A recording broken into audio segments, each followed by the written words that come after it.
Assalamualaikum warahmatullahi wabarakatuh. Jumpa kembali sama Mimin di Pawon Misteri Official. Nah, kali ini Mimin akan melanjutkan cerita yang sebelumnya ya. Cerita tentang legenda tuyul pesugihan. Seperti apa kelanjutan ceritanya? Mari kita mulai.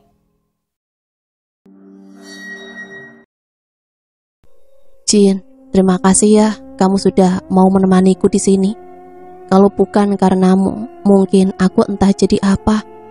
Masa depanku pasti akan suram, sesuram langit mendung di atas sana. Aku hembuskan rokok. Kali ini bukan rokok kelintingan lagi, tapi rokok pabrikan dengan gambar gudang garam di pinggir rel kereta api. Aku hembuskan asap rokok filter itu. Asapnya terlihat membumbung di udara, berterbangan terbawa angin, dan kemudian lenyap entah kemana. Kamu sudah berapa lama tinggal di sini ya, Jin? Apa kamu gak kangen dengan dunia para siluman di sana? Atau kamu akan tetap menemaniku bersama? Hening. Aku hanya mendengar suara azan dari kejauhan, azan maghrib, sampai aku juga mendengar suara. Aku menoleh dan, ya Tuhan, bocah ini tidur dengan lelap sekali di kursi teras. Jadi dari tadi aku bicara panjang lebar, dia sama sekali tak mendengar. Ingin rasanya aku geplak kepalanya pakai sandal jika tak ingat dia punya kekuatan gaib yang menakutkan. Seperti beberapa hari lalu saat aku ketok kepala gundulnya dengan sandal. Padahal pelan, tapi dia sudah memainkan jari telunjuknya ke arahku dan membuatku tersungkur di pohon mahoni yang tinggi sekali. Aku amati bocah ini, mulutnya mangap, air liurnya berjatuhan. Ah, kamu sudah mirip mbahku saja, Jin. Aku popong tubuh kecil itu masuk ke dalam kamar. Kemudian aku tidurkan dia di atas kasur yang juga sekarang sudah dari spring bed bermerek. Bukan lagi dipan reot yang selalu bunyi berkeriut saat badan bergerak sedikit saja. Setelah itu aku melakukan hal yang jarang aku lakukan sebelumnya. Sholat. Aku ingin bertaubat, meski mungkin taubatku tak diterima, karena aku percaya dan selalu meminta pertolongan pada selain Tuhan yang sudah menciptakanku. Yang kerap orang sebut syirik. Tak apa, diterima atau tidak, biar jadi urusan dia. Yang terpenting bagiku adalah berusaha. Maghrib sudah kulewati. Aku duduk lagi meneruskan lamunan di teras rumah yang sekarang pun sudah mewah. Dengan menenteng secangkir kopi, Torabika cappuccino, yang sudah aku seduh dari dalam. Kopi kesukaanku yang selama ini menemani. Harum yang ia tebarkan melalui kepulan asap tipis dari cangkir menambah semangat aku dalam menjalani hidup. Aku duduk di kursi menikmati suasana yang merambat mulai gelap. Terlihat olehku dari kejauhan cahaya dari kendaraan yang bergerak menuju ke arah desa. Cahaya itu masih jauh, tapi beberapa saat kemudian kendaraan itu sudah berada di depan rumahku. Aku mengamatinya dan entah kenapa kendaraan itu berhenti. Tak lama turun seorang wanita cantik dengan rambut karamel yang menawan. Bodinya yang seksi dan sempat membuat aku harus menelan ludah berkali-kali. Terlihat jelas lekuk tubuhnya yang berjalan mendekat ke depan pintu pagar rumah yang tak terlalu tinggi. Permisi mas, aku masih duduk hanya membetulkan sarung. Iya mbak, cari siapa mbak? Jawabku grogi. Maaf mas, saya mau tanya. Rumah Bagas Kuncoro di mana ya mas? Bagas Kuncoro? Siapa dia ya? Sepertinya desa ini tak ada yang mempunyai nama itu. Jidatku berkerut mencoba mengingat setiap nama warga desa sini. Ah, aku baru ingat. Oh, Bagas yang itu. Dia di sebelah desa ini mbak. Sampean lurus saja, nanti di desa ada pertigaan. Sampean belok kiri. Terus saja lurus, nanti ada gapura desa Nirwana. Nah, nanti mbak tanya lagi di sana. Jawabku penuh keyakinan. Aku yakin wanita itu mencari Bagas, si dukun santet itu, untuk keperluan darurat. Setidaknya beberapa orang sering mendatangi rumah itu dukun. Apa benar santet itu ada? Oh, terima kasih ya mas. Wanita itu tersenyum dan kemudian masuk kembali ke dalam mobilnya. Tak lama mobil pun berlalu dari hadapanku dan hilang di turunan jalan desa. Pagi hari setelah memandikan Jin, aku berencana untuk mengajaknya jalan ke kota, menyetorkan sejumlah uang ke bank. Bocah itu senang bukan kepalang ketika mendengar kata kota. Meski warna pucatnya tak hilang karena sabun, tetap saja aku masih serius memberikannya sabun. Gelembung balon yang dia mainkan dari dalam mulutnya membuat dia terpinggal-pinggal. Kau tahu apa yang dia lakukan terhadap sabun itu? Memakannya. Ya, si gundul ini memakan sabun dan itu membuat aku harus menyediakan sabun dalam jumlah banyak. Dan itu membuatku stres. Jarak yang kutempuh dari desaku menuju kota lumayan memakan waktu, kurang lebih 30 menit. Begitu sampai di bank, aku memarkirkan sepeda motorku di parkiran. Kemudian seperti biasa, aku menggendong Jin itu masuk ke dalam sana. Sebenarnya aku enggan membawa Jin ke bank karena ketika melihat uang, dia sering hilaf. Itu salah aku yang selalu mengajarinya soal uang. Aku harap kali ini Jin tak bertingkah konyol, seperti yang sudah-sudah menerbangkan semua uang yang ada di meja teller, membuat si teller panik dan ketakutan, memencet-mencet tombol voice over yang ada di meja teller, hingga menimbulkan keributan. Kuharap hari ini dia tak bertingkah karena merepotkan. Masih duduk dengan santai di ruang tunggu, lagi-lagi Jin menyeringai ketika melihat sosok pria berbelangkon yang mengambil nomor antrian. Tapi kali ini dia ditemani seorang wanita cantik. Tunggu dulu, bukankah itu wanita yang tadi malam bertanya rumah Bagas? Dan dia sekarang bersama Bagas. Dukun santet ini sudah modern sekarang rupanya. Ia menyimpan uangnya di bank. Tak lama pemuda berbelangkon itu menoleh kanan kiri mencari tempat duduk. Namun ketika melihatku, dia menatapku tajam, yang membuatku harus memalingkan muka. Tapi rupanya pandangannya tidak tertuju padaku, melainkan pada Jin yang duduk di sebelahku. Jin makin menyeringai ketika melihatnya. Ya Tuhan, apa dia bisa melihat Jin? Aku mulai panik. Dengan masih memandangku, pemuda yang aku kenal itu duduk tepat berada di depanku. Sementara wanita cantik yang bersamanya masih sibuk dengan ponsel dan melangkah keluar bank. Berapa? Tiba-tiba Bagas mengagetkanku. Suaranya pelan, nyaris tak terdengar. Hah? Apa mas? Aku kebingungan dengan ucapannya.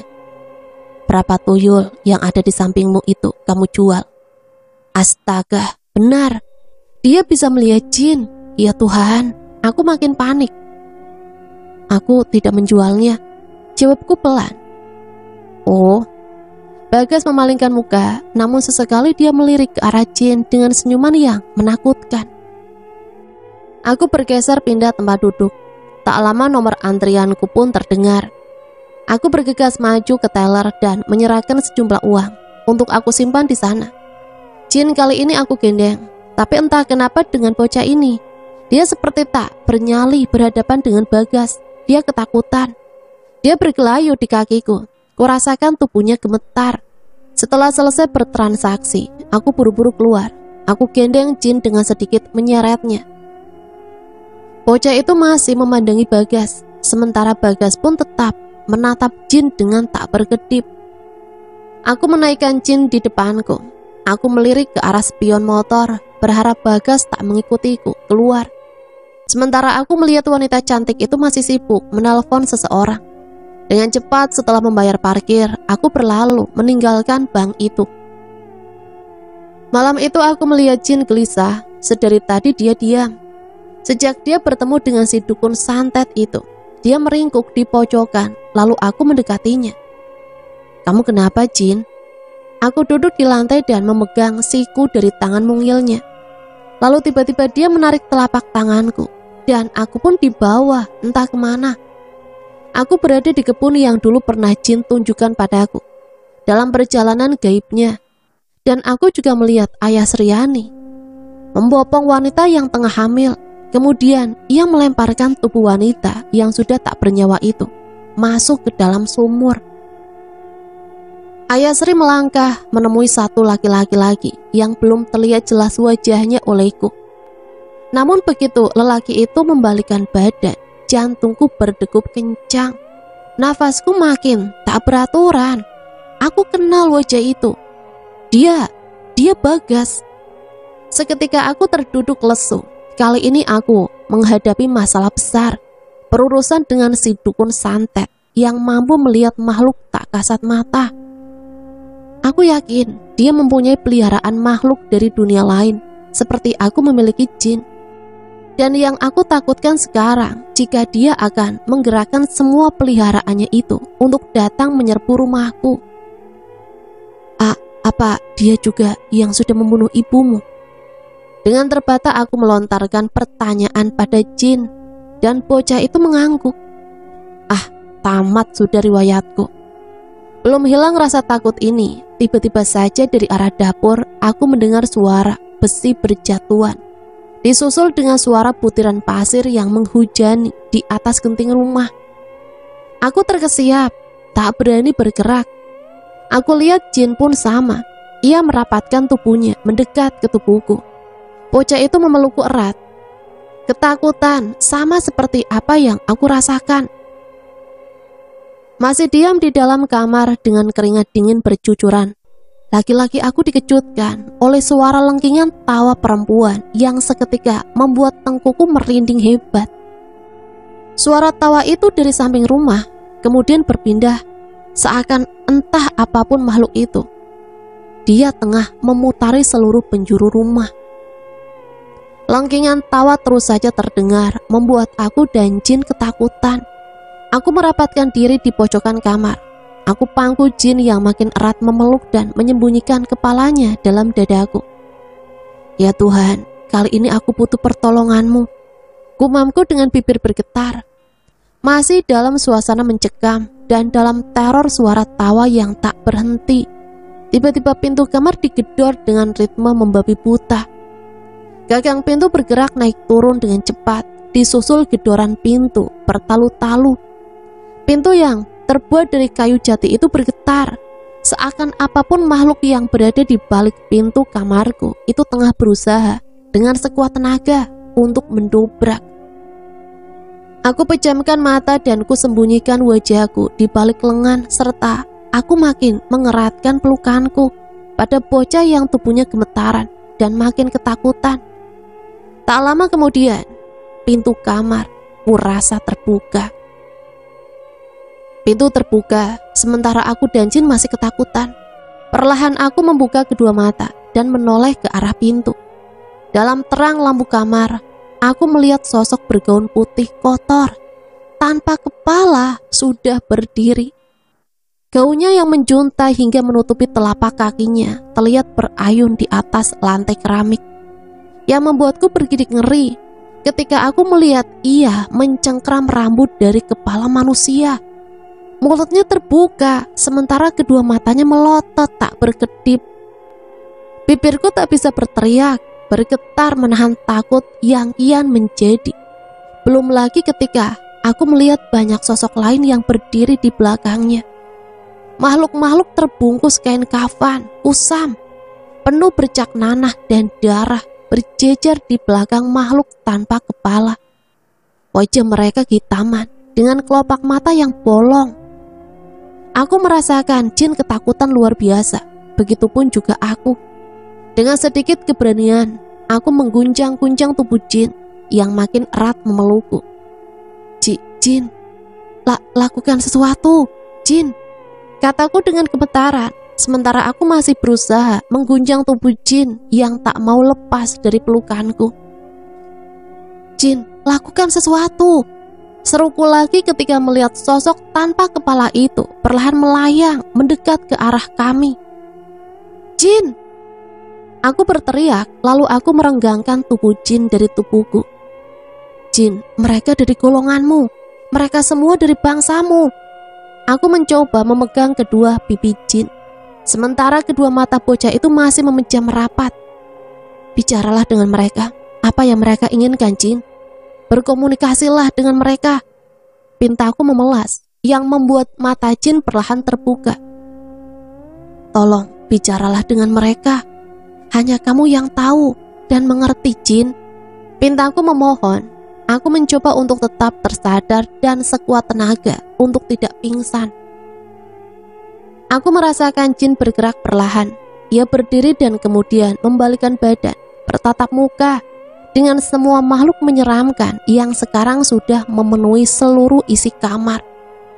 Aroma anyir darah dan nanah menyeruak paksa masuk ke hidungku, membuat aku ingin sekali muntah. Jin perlahan mendekati sosok makhluk tanpa kepala itu. Dalam hitungan detik, terjadi komunikasi antara Jin dan makhluk tanpa kepala. Entah apa yang mereka bicarakan, aku hanya melihat beberapa saat.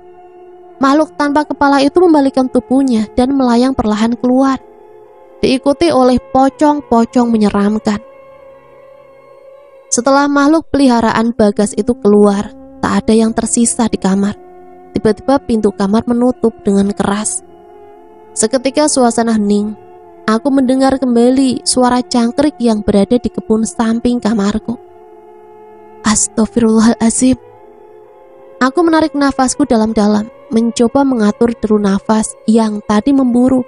Dan aku lihat Jin terduduk lesu di lantai kamar, sementara tubuh mungilnya membelakangiku yang masih ketakutan. Jin, aku mendekat, kemudian aku duduk di sampingnya. Aku melihat raut wajah Jin bersedih. Ternyata bocah itu bisa juga merasakan kesedihan. Apa yang mereka inginkan, Jin? Tanyaku makin penasaran. Jin kemudian mengatakan padaku, tentu dengan bahasa manusia yang sudah aku ajarkan padanya. Meski dia masih terbata-bata. Jika kedatangan mereka untuk mengajak Jin ikut serta menjadi peliharaan si dukun santet, jika Jin tak mau menurut, maka aku yang akan menanggung akibatnya. Ya, aku yang akan menerima akibatnya. Entah itu berupa apa, yang aku tak tahu. Malam kian larut, aku masih khawatir dengan kejadian barusan. Berharap tak akan ada lagi gangguan. Aku merebahkan diri di atas kasur, sementara Jin meringkuk di sebelahku, masih dengan sifat kanak-kanaknya, memainkan jarinya ke atas perutku. Aku tahu dia tak ingin aku mengalami hal-hal buruk. Aku pun juga tak mungkin akan melepaskan Jin untuk si dukun sialan itu sebagai koleksi hantu-hantunya. Tiba-tiba saja senyum tersirat. Aku memicingkan mataku sembari menatap ke arah langit-langit kamar. Kenapa aku mesti takut dengan Bagas? Bukankah kedok kejahatannya bersama Ayasri ada di tanganku? Ah benar. Baiklah, jika kau ingin bermain-main denganku, Gas. Aku membatin penuh semangat. Keesokan pagi aku mengajak Jin menyambangi rumah si dukun santet. Meski tadinya Jin menolak untuk aku ajak, namun setelah aku jelaskan, bocah itu pun mau juga. Setelah bertanya dengan beberapa warga, akhirnya aku menemukan rumah si dukun laknat itu. Sampailah aku dan Jin di depan rumah dengan bangunan unik. Di depan pintu pagar terdapat patung harimau yang menyeramkan, serta tembok teras dihiasi oleh ukiran-ukiran kayu yang menempel di sepanjang dinding. Rumah ini teramat menyeramkan bagiku, juga bagi Jin. Setelah mengetuk pintu pagar setinggi 2 meter, seorang pembantu laki-laki keluar dan menemuiku. Dan setelah berbasa-basi, akhirnya aku dipersilakan masuk menemui Bagas. Akhirnya, kamu mau juga jual tuyulmu itu. Aku tersentak ketika Bagas sudah berdiri mengamatiku, dan Jin yang sudah duduk di kursi kayu mengkilat. Maaf, aku kesini bukan untuk menjual Jin. Mendengar itu aku lihat wajah Bagas berubah. Ia kemudian duduk di depan kami. Jadi, mau apa kamu kesini? Aku kesini untuk memberi peringatan sama kamu. Jangan coba-coba kamu kirimkan peliharaanmu ke rumahku lagi. Kenapa memangnya? Kamu bisa apa? Jika kamu masih mengirimkan teror ke rumahku, aku tak segan akan membongkar kejahatanmu bersama ayah Sriani. Kulihat Bagas terdiam, namun dia masih menatapku, terlebih memandangi Jin yang juga diam ketakutan. Aku tahu semua perbuatanmu. Kamu itu pembunuh. Aku tak akan segan melaporkan kamu dan Ayah Sri ke polisi jika kamu masih saja menggangguku. Ancamku serius. Kau mengancamku? Bagas melebarkan kedua kelopak matanya. Ini bukan sekedar ancaman, tapi peringatan keras. Aku tahu sumur di mana kalian membuang jasad seseorang yang sudah kalian bunuh. Sudah gila memang aku ini, padahal aku belum tahu persis letak sumur tersebut. Mendengar itu Bagas, aku lihat berubah wajahnya. Ada ketakutan di pancaran mata. Ingat, jangan main-main denganku. Aku berdiri dan menunjuk hidungnya dengan jari telunjuk. Setelah itu, aku menggendeng Jin keluar dari rumah si dukun santet muda itu. Sepulang dari rumah Bagas, aku terpaku di halaman belakang, memperhatikan dedaunan pohon bambu yang tersebar di sana. Angin sepoi-nya menggerakkan dedaunan itu dan menimbulkan bunyi-bunyian. Sementara aku melihat beberapa ekor tupai berlompatan saling berkejaran, diikuti suara kicau burung yang saling bersautan. Aku benar-benar tak menyangka seberani ini menantang si dukun santet. Entah apa yang sedang dia rencanakan di sana. Aku hanya menunggu waktu. Jika nanti malam dia mengirimkan bala pasukan dari dunia lainnya lagi menggempur rumahku, aku harus siap. Iya, mau tak mau harus kuhadapi. Masih diam terpaku, tiba-tiba ekor mataku menangkap seorang perempuan dengan daster putih berdiri di bawah rindangnya pohon bambu. Sekilas aku melihat wajahnya, nampak ayu. Namun tak ada senyuman sama sekali yang kulihat. Dia berdiri mematung dan memandang ke tempatku yang sedang duduk. Siapa dia? Apakah warga desa ini? Tidak mungkin. Dan apa yang dia cari di kebun siang-siang begini? Belum sempat pertanyaanku terjawab, wanita berambut panjang itu berpaling badan dan melangkah dengan perlahan masuk ke dalam kebun. Aku tak dapat lagi melihatnya setelah ia hilang di balik semak-semak. Menjelang malam, entah kenapa aku sangat tidak menginginkan hari berganti malam. Ya, karena aku tahu akan banyak hal terjadi malam ini. Terlebih si dukun santet itu pasti tengah menyusun rencana menghadapiku. Mungkin sekarang dia tengah mengadakan rapat dadakan dengan para makhluk dari dunia siluman, menyusun strategi untuk melancarkan serangan. Selepas Isya, aku mencoba untuk membaca ayat-ayat ilahi. Aku bersila di atas sajadah. Kemudian sebisa mungkin aku membaca ayat kursi. Baru kali ini aku membaca ayat yang katanya ampuh mengusir setan atau menolak bala apapun dari kejahatan malam. Aku tak percaya sebelum akhirnya aku menyadari sesuatu. Saat tengah membaca ayat itu, aku melihat jin berlari ke sana kemari dengan teriakannya yang nyaring. Dia menubruk apa saja benda keras yang ia jumpai. Tak biasanya, dia mampu melewati benda padat hanya dengan menembusnya. Tapi kali ini dia tak bisa melakukan itu. Barang pecah belah yang ada di atas meja berjatuhan karena benturan tubuh kecilnya. Televisi pecah, jam di dinding terjatuh, serta beberapa lukisan yang menempel itu terjun bebas, ditarik gravitasi bumi. Jin, kamu kenapa? Tanyaku pada Jin setelah selesai membaca ayat kursi. Jin yang tiba-tiba saja tersimpuh di depanku dengan suara dengungan yang menakutkan, mengangkat jarinya dan menunjuk pada Al-Quran yang tengah aku pegang.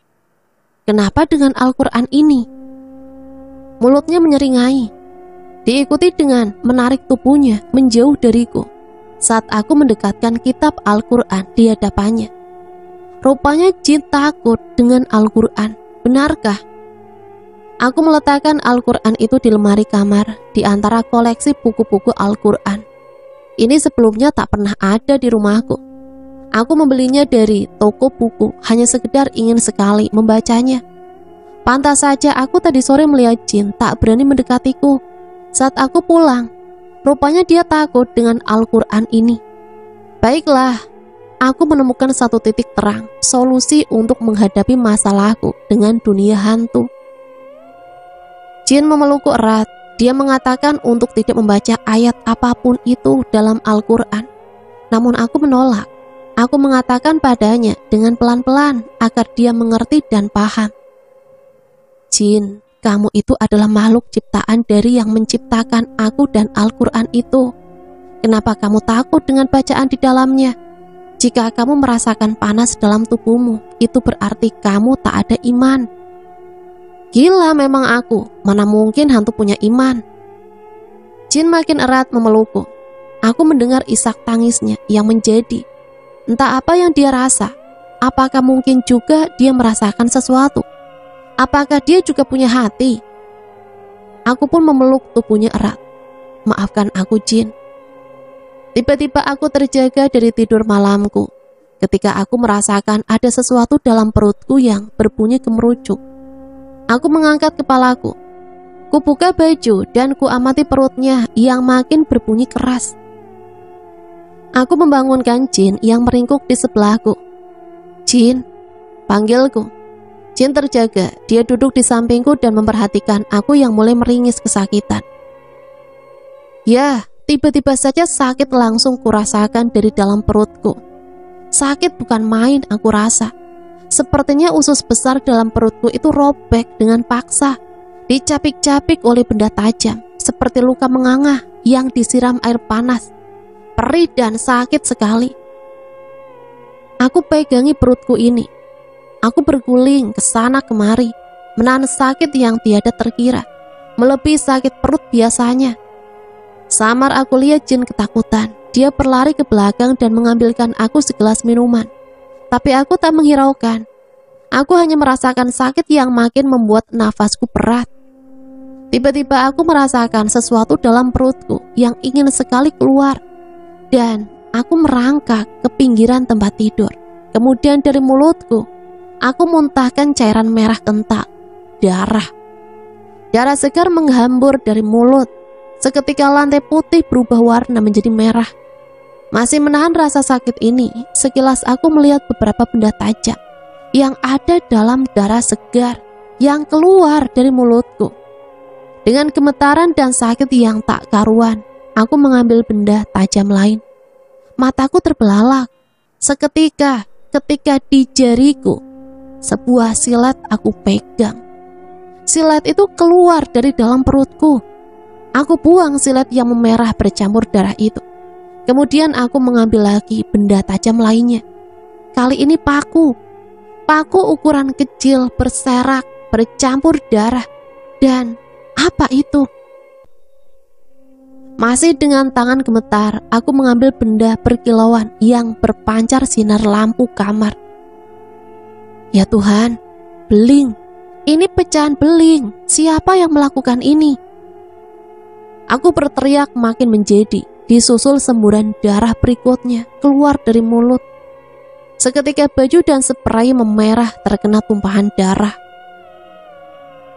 Aku menggelepar bak ikan yang keluar dari perairan. Rasa sakit yang ditimbulkan dari perutku menjalar ke semua organ tubuh. Darah segar aku rasakan keluar dari kedua lubang hidung dan eranganku yang mengemah di ruangan kamar itu. Disertai semburan darah segar membuat Jin kulihat ketakutan. Aku meringkuk memegangi perut. Dalam bayangan-bayangan samar, aku melihat sosok wanita yang tadi aku lihat di bawah pohon bambu. Sudah berdiri di belakang Jin. Bocah itu tak menyadari kedatangannya. Dengan terbata aku perlahan membaca ayat kursi. Aku terus membaca ayat kursi itu sampai tak menyadari sosok wanita yang tadi muncul di belakang Jin sudah menghilang.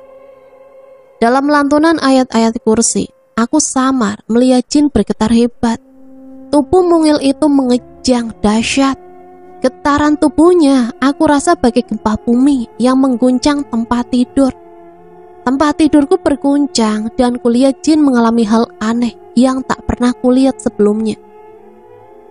Kepala bocah itu muncul benjolan yang bergerak-gerak, dan daun telinganya aku juga melihat berubah lancip dan membesar, diikuti kepala mungilnya yang kini sudah berubah besar dengan warna yang tak lagi putih kepucatan. warna kepala bocah itu berubah memerah, serta kepulan asap yang kulihat keluar dari seluruh lapisan kulit kepalanya.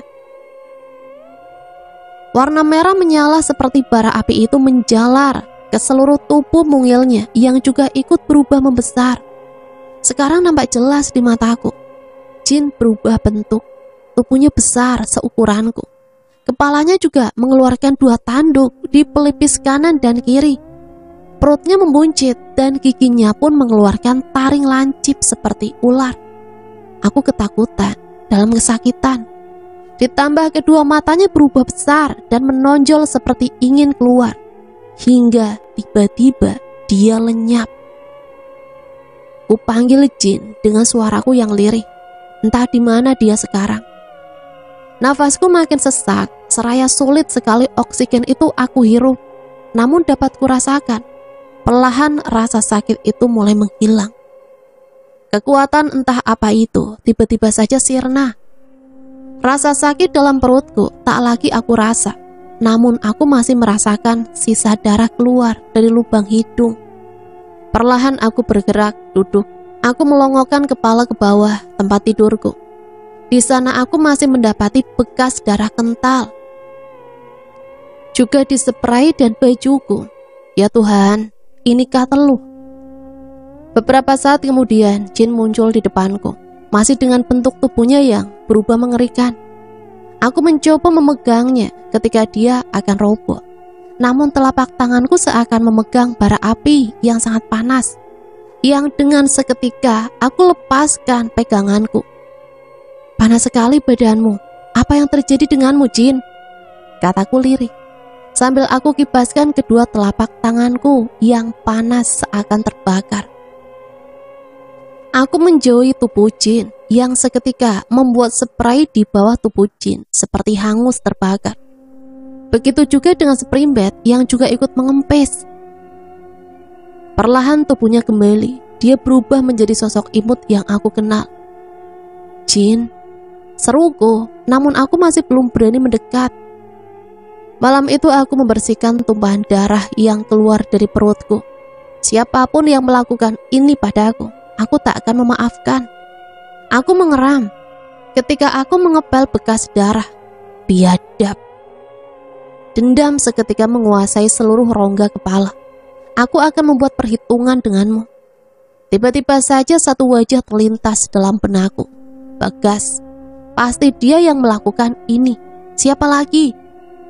Setelah melewati subuh, aku melihat Jin bergerak melihat.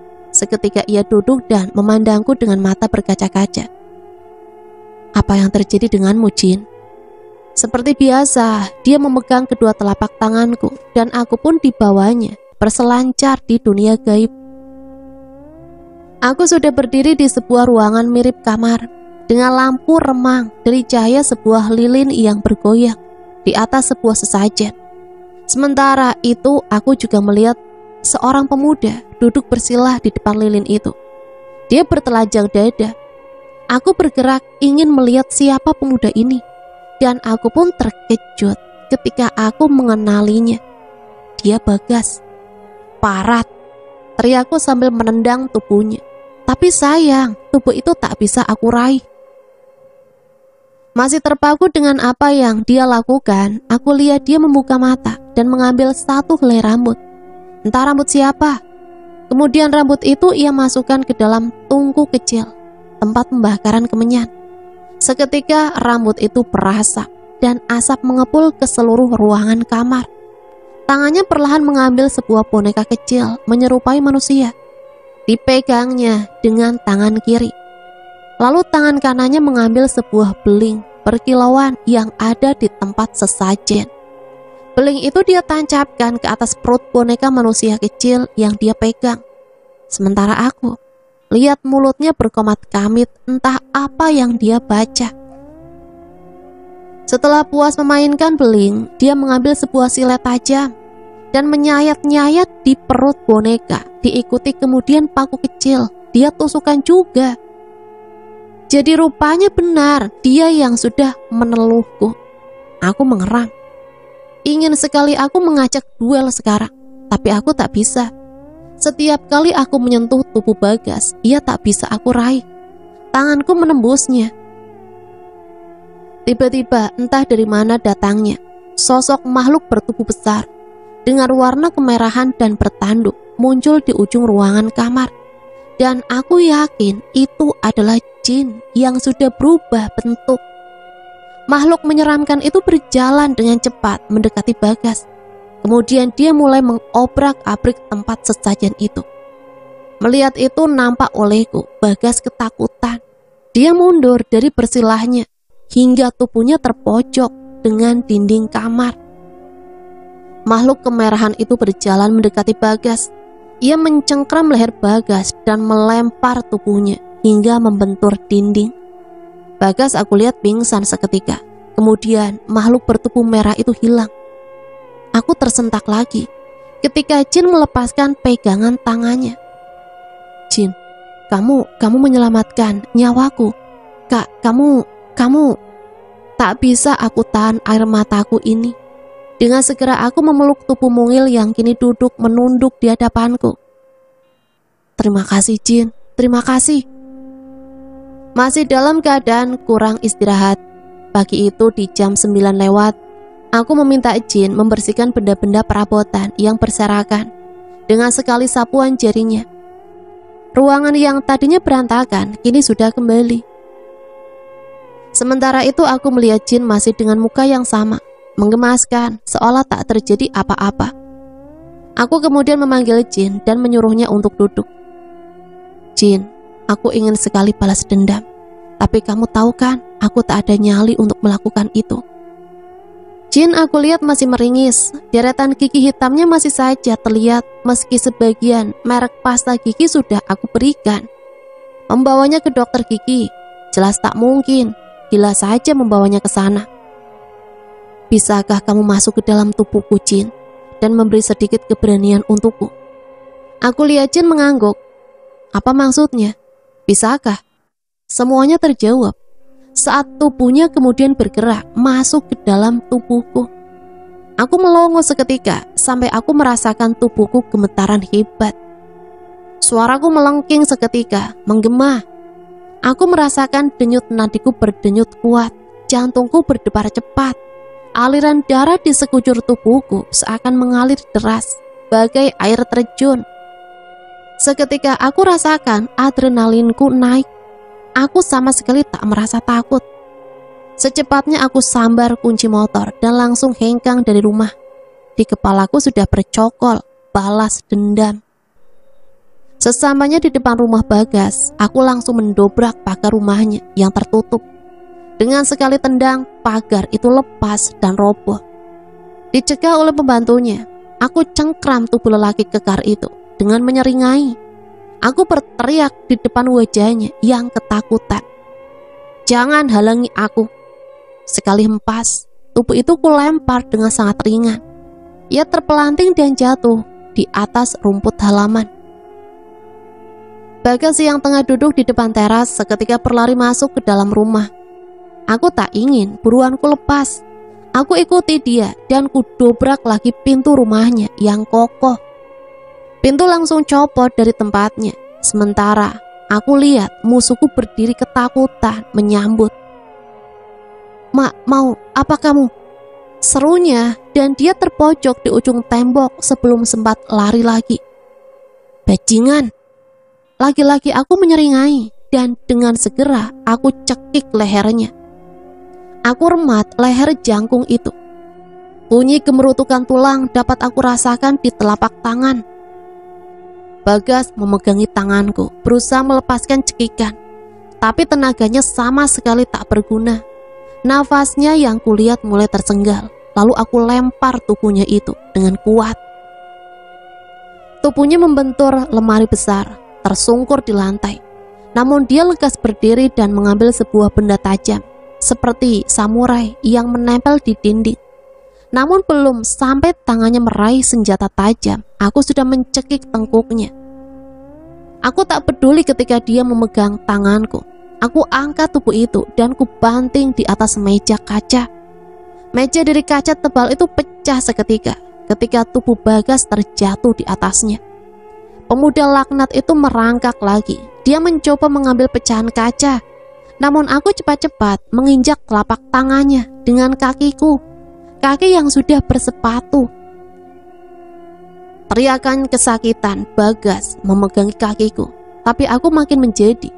Aku putar perlahan telapak tangannya yang berada di bawah kakiku. Aku injak makin keras. Bagas merintih dan mengerang. Wajah yang berkeringat dan berdarah di hidung itu mendongak ke arahku. Tatapannya memelas, memohon ampun, namun aku masih tak peduli. Aku menyeringai, dengan bengis aku memiringkan kepalaku, dan ku tatap wajahnya dengan tajam. Dengan membabi buta, kepalan tangan kananku kuhujamkan ke arah wajahnya berkali-kali. Mati kau, pergilah ke neraka. Bagas tersungkur bersimbah darah. Namun kulihat dia masih bergerak. Dengan kejam, aku injak lehernya dengan kakiku. Ku tekan sekuat tenaga. Dia merintih, bak anak anjing. Tubuh pemuda itu mengejang hebat dalam injakan kakiku, hingga akhirnya tubuh itu tak lagi bergerak. Seketika aku terhuyung, begitu tubuh jin keluar dari ragaku. Aku terjatuh dan kemudian duduk bersimpuh di samping tubuh Bagas yang sudah bersimbah darah. Dengan lemas aku gendeng jin keluar dari rumah dukun santet itu. Namun aku lihat di luar sudah banyak kerumunan warga. Rupanya mereka mendengar teriakan Bagas tadi. Semua warga desaku menatapku. Mereka tak berani mendekat. Dengan lantang aku berucap di depan mereka semua, bahkan di depan ketua RT yang sudah di depan pagar. Tahukah kalian siapa dia? Dia itu dukun santet. Dia pantas mendapatkan ini. Entah berapa banyak korban yang sudah dia bunuh. Mendengar itu semua, mereka riuh, saling berpandangan satu dengan lainnya. Aku perlahan melangkahkan kaki, bermaksud meninggalkan rumah Bagas. Tapi seketika mataku tertuju pada ponsel Bagas yang tergeletak di meja teras rumahnya.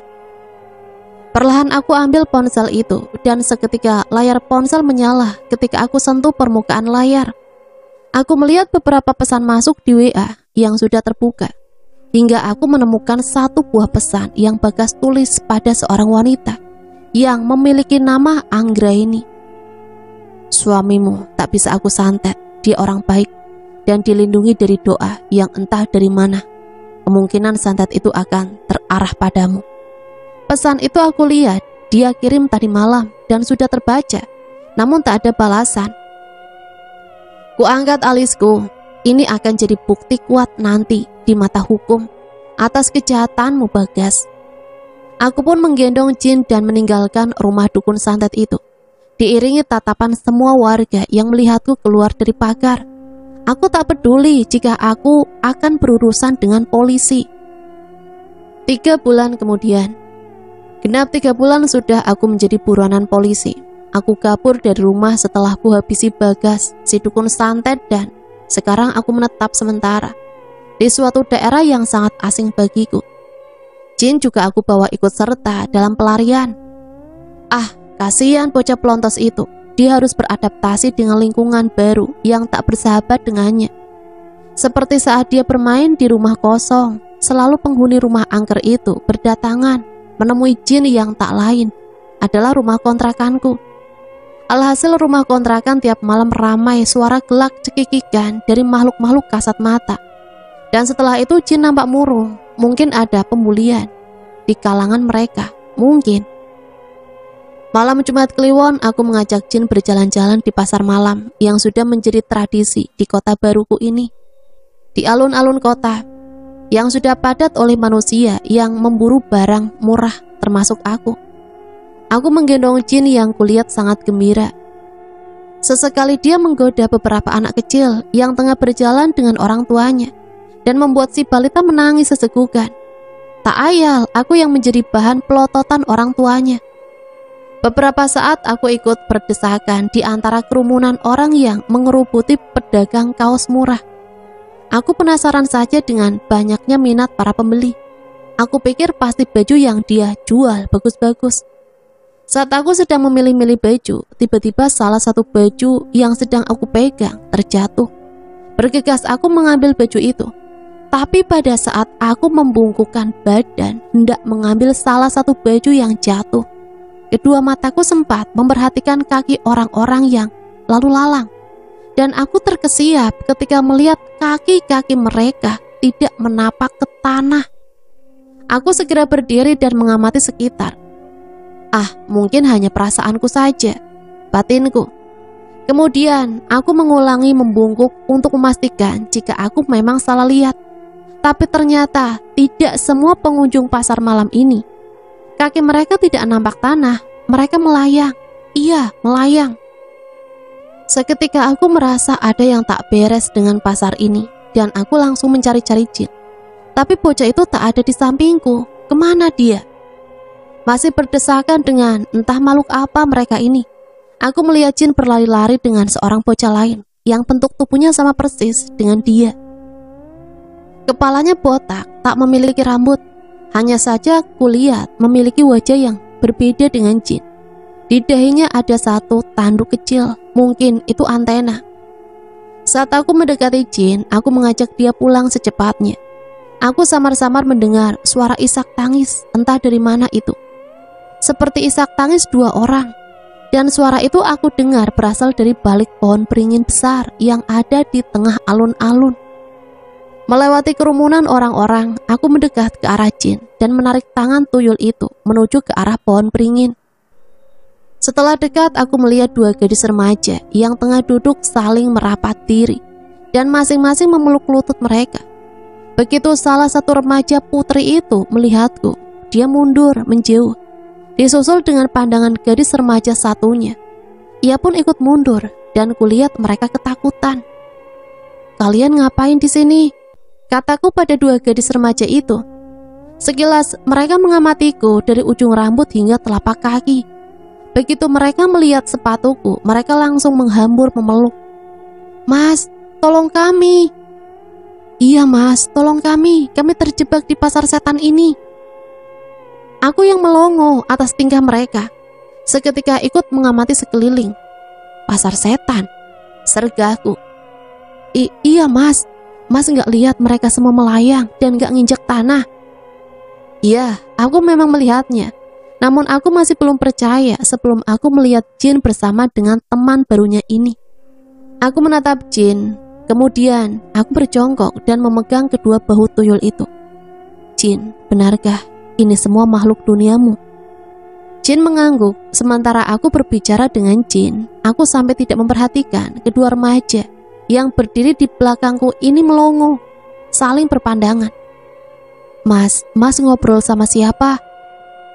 tanya salah satu gadis yang kulihat mukanya memucat. "Oh, saya bertanya pada makhluk yang nggak kalian lihat." Keduanya berpandangan lagi. Aku masih tersenyum. Tadinya aku ketakutan setengah mati. Namun jin mengatakan padaku jika mereka tidak mengganggu. "Kalian pejamkan mata dan pegang tangan saya akan bawa kalian keluar dari sini." Dengan segera mereka memegang kedua tanganku. Setelah itu aku melewati beberapa makhluk-makhluk menyeramkan yang menyingkir memberi kami jalan. Tentu dengan bantuan jin yang berada di depanku, menuntun dan menunjukkan arah pintu keluar. Setelah sampai di tepi jalan, aku kemudian menyuruh mereka membuka mata. Seketika raut wajah kusam mereka terlihat bahagia sekali. "Ya Allah Nat, kita bebas." "Iya Far, ya Allah, terima kasih ya Mas." Keduanya memelukku lagi. "Kalian berapa lama terkurung di sini?" 1 bulan kayaknya Mas." "Iya kan Nat?" "Iya Mas, 1 bulan kayaknya." Aku tersenyum, wajar saja jika 1 bulan. Mereka nampak kusam dan dekil. Kerudung yang mereka pakai pun sudah bau apek.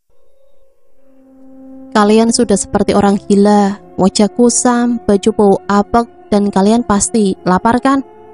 Keduanya mengangguk. "Ingat ya, jika kalian datang lagi ke sini dan kalian sudah melihat mereka, sebaiknya kalian diam saja. Anggap saja kalian tidak melihatnya. Segeralah pulang, jangan melebihi jam 10 malam." Aku membawa mereka untuk makan malam bersama. Setelah jin berkomunikasi dengan ketua geng hantu yang berada di alun-alun. Untuk mereka, hantu baik hati dan tidak sombong. Aku tersenyum melambaikan tanganku ke sosok suster yang berjalan ngesot. "Oh iya, siapa nama kalian?" "Saya Nadia, Mas, dan ini Farah." Aku memperhatikan Farah yang tengah dengan rakus menghabiskan ayam penyet dan meminta tambah. Beberapa bulan berlalu, sepertinya aku sudah bosan dengan pelarianku. Dan aku pun teringat jika hari di bulan ini adalah hari pernikahan Sriani dengan lelaki yang dijodohkan ayahnya. Akhirnya aku memutuskan untuk pulang. Aku sudah tak peduli lagi jika aku harus mendekam di penjara. Aku harus mempertanggungjawabkan perbuatanku. Harus. Pagi itu aku mengajak Jin pulang ke desa. Tapi kali ini aku tak melewati jalan biasanya. Aku memilih memutar meski itu memakan waktu yang lama.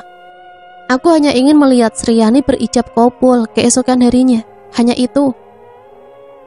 Setelah itu mungkin aku akan menyerahkan diri. Perjalanan jauh ini membuat aku lelah, sementara aku melihat Jin hanya tidur di sepanjang perjalanan. Kasihan kamu Jin, tak seharusnya kamu ikut menanggung semua ini. Karena lelah aku berhenti di jalanan yang sepi yang hampir 1 kecamatan lagi sampai ke desaku. Saat aku meregangkan urat saraf, tiba-tiba aku lihat Jin mengeliat. Dan entah kenapa, tiba-tiba saja ia duduk tegak, mengamati sekeliling yang hanya ada kebun-kebun di kanan kiri. Jin berdiri di atas jok mobil. Ia meloncat-loncat dan jarinya menunjuk-nunjuk ke arah perkebunan pohon jati. "Kamu kenapa, Jin?" seruku heran. Jin masih menunjuk, kemudian kedua mataku mengarah ke arah jari telunjuknya. Tak ada apa-apa di sana, hanya pohon-pohon jati yang sudah menjulang tinggi. Jin meraih tanganku seakan dia ingin mengajakku keluar. Baiklah, mungkin bocah itu rindu dengan suasana hutan. Aku pun turun. Jin hanya menembus pintu mobil tanpa aku buka. Kemudian dengan segera ia berlari masuk ke dalam hutan. "Jin," panggilku ketika aku melihat dia sudah lari. Aku mengejarnya meski aku sedikit khawatir, takut jika nanti aku akan tersesat di hutan ini. Nafasku terengah-engah. Aku memegangi kedua lututku yang terasa mau lepas. Sementara aku sudah berdiri di samping bocah ini yang diam entah memandangi apa. "Aduh, capek Jin, larimu cepat sekali. Ngapain sih kita kesini?" Aku mencoba mengatur nafasku, masih dalam posisi ruku. Tiba-tiba tangan bocah itu memegang daguku dan mengarahkan pandanganku pada sesuatu yang berada di balik semak. Sementara jari telunjuknya yang lain menunjuk ke sebuah tempat. Seketika nafasku seakan berhenti manakala aku melihat tembok berbentuk sumur yang penuh dengan semak belukar. Kedua mataku tak berkedip melihat tembok berbentuk lingkaran setinggi perut orang dewasa itu. "Sumur," gumamku. Perlahan aku dituntun oleh Jin mendekat ke arah lubang sumur tersebut. Sementara sejuta pertanyaan bermunculan di kepala. Apa jangan-jangan? Hidungku seketika mengendus aroma busuk ketika sudah berada di 1 meter dari tembok itu. Ya, itu sumur. Aku mencoba menutup lubang hidungku, namun aroma itu rasanya makin tajam saja. Bahkan aku sesekali terpaksa menghirup oksigen dari mulut. Aku terpaku begitu sudah berada tepat di belakang tembok sumur yang mulai retak. Aku tak berani melihat ke dalam, sementara aku masih memencet kedua lubang hidung dengan jari dan jempol. Aku menoleh ke arah Jin yang berdiri di sebelah kaki kiriku, tapi bocah itu menunduk. Aku mengalihkan pandangan lagi ke arah lubang sumur yang terasa menyeramkan. Kemudian dengan was-was aku melangkah mendekat. Sesaat aku melihat banyak sekali rumput yang menjalar dan nyaris menutupi lubang sumur. Dengan sedikit susah payah dan menahan nafas agar bau busuk tak kuhirup, aku menyibak rerumputan liar yang menutupi lubang sumur. Begitu rumput aku singkirkan, terlihat olehku lalat-lalat hijau bertebangan dengan bunyi mendengung-dengung yang membuat aku merinding. Dan setelah rumput terbuka, aku mencoba melongokkan kepala ke dalam lubang sumur itu. Seketika itu juga jantungku berdegup kencang, manakala di dalam sumur yang tak begitu dalam. Dan tidak berakhir itu, aku melihat sosok berdaster putih tergeletak dengan posisi tubuh menengadah. Dan yang paling menyeramkan, rambut panjangnya masih menghias di kepala yang hanya tengkoraknya saja. Dengan segera aku memalingkan muka dan menjauh dari bibir sumur. Tak bisa lagi aku menahan rasa mual dalam perutku. Aku berjongkok dan memuntahkan seluruh isi perut. Hingga aku terdiam ketika aku melihat telapak kaki yang menyembul dari kain putih yang melayang-layang tepat di depan muka. Dengan segera aku mundur dan aku merasa punggungku sudah menyentuh dinding sumur. Aku melihat sosok berdaster putih melayang di udara, sementara wajahnya menunduk dan tertutupi oleh rambutnya yang panjang terurai ke depan. Sementara aku melihat darah menetes dari ujung kedua kakinya. Jin, bibirku bergetar memanggil Jin yang masih diam menunduk. Perlahan Jin itu menatapku. Dengan gemetaran, tangan kanan itu aku angkat dan kuacungkan jari telunjukku ke arah perempuan yang melayang-layang. Jin menoleh, namun aku lihat dia langsung berlari mendekat ke arah sosok perempuan itu dan memeluk kedua kakinya yang melayang. "Bu," ucapnya lirih dan ia menggelayut di kedua kaki. Sosok perempuan itu perlahan mengangkat kepalanya dan aku melihat wajah yang tak asing bagiku. Dia adalah ibuku. Aku yang masih ketakutan sesaat memandangi sosok wanita yang melayang-layang rendah di atas rerumputan. Aku sangat mengenalnya, wanita yang telah meninggalkanku saat aku remaja. Ia adalah ibuku. Bu, benarkah ini ibu? Tanyaku dengan bibir berkedut. Sosok berdaster putih itu tersenyum. Ia begitu cantik. Keadaannya masih sama saat terakhir kali aku melihatnya pergi. "Mahmud, anakku." "Apa yang terjadi denganmu, Bu? Bukankah kata bapak ibu meninggal karena kecelakaan?" Aku melihat ibuku terdiam. Aku juga melihat tangan kanannya mengelus-elus kepala Jin. "Kemarilah, nak." Perlahan dengan hati tak karuan, aku mendekat ke arahnya. Lalu sosok ibuku ini mengulurkan telapak tangannya. Dan dengan gemetaran, aku sambut telapak tangan yang kurasa dingin, sedingin es. Seketika aku merasa alam di sekitarku berubah. Aku berdiri di sebuah kamar yang diterangi cahaya temaram lampu 5 watt. Dan aku melihat seorang lelaki berbadan gemuk laksana gapura desa membuka pintu dan menyeret tangan seorang wanita. Dan aku sangat mengenali lelaki itu. Dia adalah ayah Sriyani. "Sudah aku bilang, jangan datang lagi ke rumahku." "Mas, aku hamil dan kamu harus bertanggung jawab." "Gila kamu, aku sudah bilang gugurkan saja kandunganmu itu." "Tidak mas, aku tidak akan pernah menggugurkan bayi ini." "Terus kamu mau bagaimana?" "Aku minta emas bertanggung jawab." Aku melihat keduanya bertengkar, hingga aku kemudian berpindah ke tempat lain. Kali ini aku berada dalam rumah reot, yang tak lain adalah rumahku dahulu. Sekilas aku melihat seorang lelaki bertubuh kurus, tengah duduk di kursi bambu. Lelaki itu juga sangat aku kenal. Ia adalah bapakku.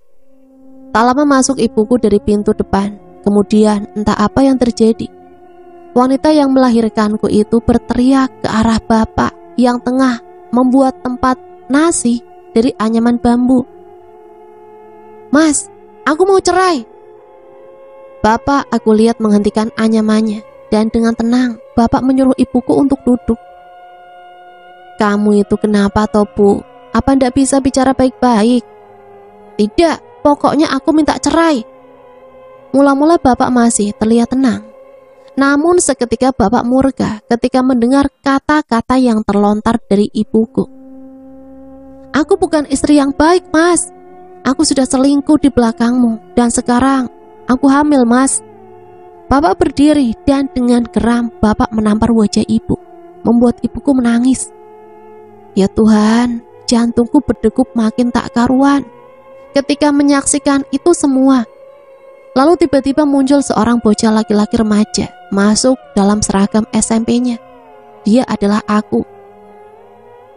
Bapak kemudian mendudukkan aku di kursi dan mengucapkan satu kata yang sampai sekarang masih teringat dalam ingatan. Mahmud, Bapak minta maaf. Bapak tidak bisa jadi bapak yang baik buatmu. Bapak sudah berdosa dengan ibumu. Bapak sudah menghamili wanita lain dan Bapak akan pergi menemui wanita itu. Bapak minta maaf. Dengan lembut Bapak mengusap rambutku. Kemudian lelaki itu pun pergi dan tak kembali lagi. Hingga aku mendengar ia meninggal di kota. Ditemukan warga tersimpuh di emperan toko. Sesak dada ini terasa tiba-tiba. Lelaki itu menemui ajalnya dengan membawa dosa. Dan aku begitu membenci atas dosa yang telah ia lakukan. Mahmud, maafkan ibumu. Ibu sudah berdosa denganmu. Bapakmu tak seharusnya pergi. Harusnya ibu yang pergi saat itu. Aku memandang ibuku yang kini sudah menjadi arwah. Kedua mataku berkaca-kaca. Air mata mulai berkumpul. Dan dengan satu pejaman air itu menetes. Keluarga macam apa ini? Ayah selingkuh dan meninggalkanku dengan wanita lain. Sementara ibu juga berselingkuh dengan lelaki lain. Keluarga apa kita, Bu? Aku berteriak dengan menahan tangis yang tiba-tiba saja. Tidak, Mahmud, bapakmu tidak bersalah. Ibu yang bersalah. Bapakmu pergi dan mengatakan itu karena dia menjaga kehormatan ibu di matamu. Bapakmu menutupi dosa ibumu ini. Dan bapakmu juga yang telah mengorbankan hidupnya dan memilih pergi dari kehidupanmu. Aku terdiam dalam pilu, bagai halilintar yang menyambar-nyambar di atas kepalaku ketika aku mendengar kata-kata ibuku. Apa? Jadi semua yang Bapak katakan itu hanya ingin menutupi aib ibu di depanku. Tiba-tiba arwah ibuku kulihat menangis. Aku pun makin terpukul akan kebenaran yang selama ini aku tak tahu. Bapak, lelaki yang selama ini aku kutuk, bahkan aku berharap saat ini dia di neraka sana. Ternyata Bapak seseorang yang rela menutupi aib ibuku, bahkan memilih hidup menderita hingga ia menemui ajal. Bapak, maafkan Mahmud, Pak. Tak sanggup lagi aku menahan tangisku. Seketika aku merutuk diriku sendiri yang sudah menyalahkan Bapak atas kematian ibu. Ya Tuhan, anak macam apa aku ini? Kemudian aku perlahan menatap arwah ibu yang masih melayang. Aku mengusap air mata ini dan aku melangkah pergi. Namun belum jauh aku meninggalkan ibu, langkahku terhenti. Sesaat. Kamu mau kemana, nak? Aku menarik nafasku dalam-dalam. Dan aku masih berdiri membelakangi ibu. Aku akan membuat perhitungan dengan lelaki yang sudah membunuhmu, Bu. Maafkan aku jika aku tidak bisa memaafkan semua kesalahan ibu. Aku sudah berdosa sama Bapak, dan ibu membiarkan kebencianku pada Bapak makin tumbuh subur. Kenapa ibu tak mengatakan yang sebenarnya padaku, Bu? Kenapa? Nah, ibu hanya tak mau kamu membenci ibu. Aku mendengar wanita itu terisak, tapi kurasa percuma. Semua sudah terlambat untuk memperbaiki keadaan. Ibu tega membiarkanku hidup dalam kebencian, membenci orang yang salah. Ibu minta maaf, nak. Aku pejamkan mata. Aku berusaha untuk memaafkan ibuku, tapi entah kenapa bagiku sulit. Aku akan bunuh Muhadi, ucapku dengan penuh amarah. Ku kepalkan kedua telapak tangan. Wajah lelaki tua itu sudah menari-nari di pelupuk mataku, seakan menantang. Jangan, nak, kamu nanti akan makin sengsara. Hidupmu tak akan tenang. Ibu sudah memaafkan dia. Ibu mungkin bisa memaafkan lelaki itu begitu saja, Bu. Tapi aku tidak bisa. Dia sudah membunuh ibu dan mencampakkan jasad ibu di dalam sumur kotor ini. Sementara dia sekarang hidup bahagia dengan perempuan lain. Tidak, Bu. Maaf, aku tak bisa memaafkan itu. Perlahan tanpa menoleh sedikit pun, aku mengangkat kakiku dan hendak pergi. Aku sama sekali tak mempedulikan isak tangis arwah ibuku yang mencoba untuk mencegahku. Belum jauh melangkah, aku berhenti ketika Jin sudah berdiri di depanku. Aku berhenti sesaat, ku amati wajah bocah itu lekat. Tiba-tiba bocah itu memeluk kedua kakiku. Perlahan aku memegang kedua bahunya, dan aku bersimpuh di hadapan tuyul itu, yang tak lain adalah adik tiriku. Jin, terima kasih, kamu sudah menemaniku selama ini. Lagi-lagi kedua mataku berkaca-kaca, lalu aku mengusap kepala kecil itu. Mulai sekarang, kamu tak perlu lagi menemaniku. Sekarang kamu punya tugas, jagalah ibumu, ibu kita. Berjanjilah kamu akan menjaga ibu. Selamat tinggal Jin, selamat jalan adikku. Seketika aku memeluk tubuh mungil yang selama ini sudah menemani hari-hariku. Dalam isak tangis, aku meregangkan tubuh itu yang tak mau lepas dari pelukanku. Aku meninggalkan Jin bersama ibuku dalam isak tangis dan dalam naungan bara dendam yang makin tak bisa aku pendam. Aku melihat janur kuning melambai di depan rumah Sri, serta tenda biru yang menutup jalan. Aku juga melihat sudah banyak orang yang berdatangan. Ijab kabul baru saja dilaksanakan, dan ini adalah acara resepsi pernikahannya. Aku turun dari mobil, dan seketika semua mata tertuju padaku. Seorang mantan yang datang ke pernikahan. Seorang mantan dan juga buronan. Mereka pasti berpikir akan terjadi keributan. Benar, mereka benar. Hari ini kupastikan akan terjadi pertumpahan darah. Aku meraba punggungku yang tersalip pisau dapur. Dalam kemeja batik yang aku kenakan, aku melangkah melewati orang-orang desa yang tengah mengisi buku tamu. Juga aku tak peduli dengan tatapan mereka yang terarah padaku. Aku terus melangkah dan di atas panggung, aku melihat Sri yang begitu anggun, serta mempelai pria yang tampan, tidak sepertiku. Seketika pemandanganku tertuju pada pria gemuk yang duduk di sebelah mempelai wanita. Muhadi dan istri mudanya, orang tua Sriani, mantan kekasihku. Aku makin dekat dengan panggung dan aku melihat ayah Sri mulai panik ketika melihat kedatanganku. Terlihat aku langsung naik ke atas panggung pengantin. Semua mata aku rasa tertuju padaku.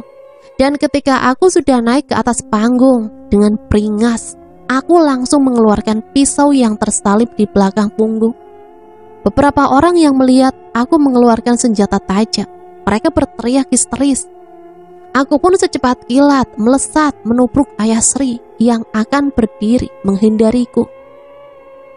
Mati kau bajingan! Aku berteriak lantang dan kuhujamkan pisau tajam ke arah perut lelaki gemuk itu berkali-kali. Sontak semua orang histeris. Beberapa orang memegangiku yang masih beringas, sementara aku melihat lelaki gemuk itu bersimbah darah. Mati kau, pembunuh! Aku meronta ketika melihat tangan warga meringkusku. Namun aku masih terus berteriak-teriak ke arah lelaki yang ditolong beberapa orang. Dia pembunuh ibuku, dia membuang mayat ibuku di sumur. Dia bajingan, tahu kalian semua. Dia bajingan. Aku makin kuat meronta hingga membuat beberapa orang kewalahan. Pegangan mereka terlepas. Lagi aku berlari mendekat ke arah ayah Sri dan ingin sekali lagi aku tikam. Tapi rupanya begitu dekat. Sri menghalangiku hingga pisau tajam itu pun menembus kebaya yang ia kenakan, masuk menancap ke perut mantan kekasihku itu. Aku terpaku ketika melihat kebaya putihnya berubah warna. Darah segar seketika membanjiri kebaya mahal itu. Sri! Aku berteriak histeris ketika melihat Sri jatuh tersungkur. Aku masih meronta hingga aku mendengar letusan suara senapan beberapa kali kudengar. Semua orang kulihat menjauhiku. Sementara tiba-tiba saja aku merasakan panas teramat sangat di dalam perutku. Aku meraba baju batik yang kukenakan dan aku mendapati darah segar mengucur dari dalam perut. Dengan remang bayang-bayang yang semakin menggelap, aku melihat seorang lelaki berseragam lengkap berdiri dari balik orang-orang yang berhamburan lari menjauh. Tubuhku mengejang hebat. Sakit tiada terkira, hingga akhirnya perlahan pandanganku suram, merayap. Suara-suara teriakan berubah senyap dan seketika suasana menjadi gelap. Nah teman-teman, itulah akhir cerita yang bisa Mimin bagikan. Semoga cerita ini bisa kita ambil pembelajarannya ya. Ambil positifnya dan buang jauh-jauh hal negatifnya. Sampai di sini Mimin pamit undur diri, mohon maaf apabila banyak salah kata. Akhirul kalam, wassalamualaikum warahmatullahi wabarakatuh.